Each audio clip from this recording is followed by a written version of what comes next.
Hi everyone, it's Kathy with my doggy from the Art Process Studio.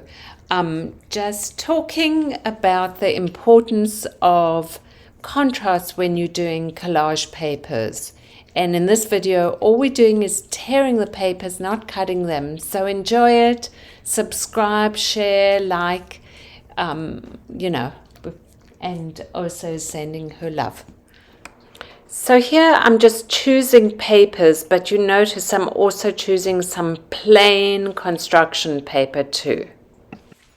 And now I'm going to just start tearing papers and sticking them on.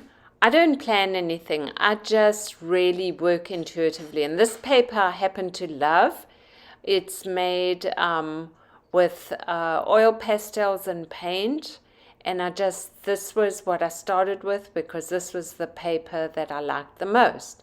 So you'll see in the rest of the video how I just react to that one paper. I stick it down, and then I'm always looking to see how I can bring in a contrasting paper next to it to really, really have it stand out.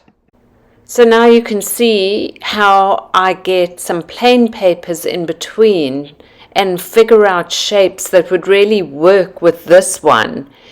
The video is speeded up, of course, but I'm really playing around with shapes and contrasting plain paper.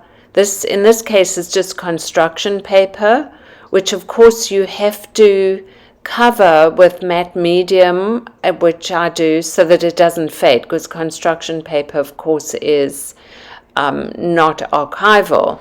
And so there I took another piece of that same pattern paper and chose a different shape, but there's now a connection between those two papers.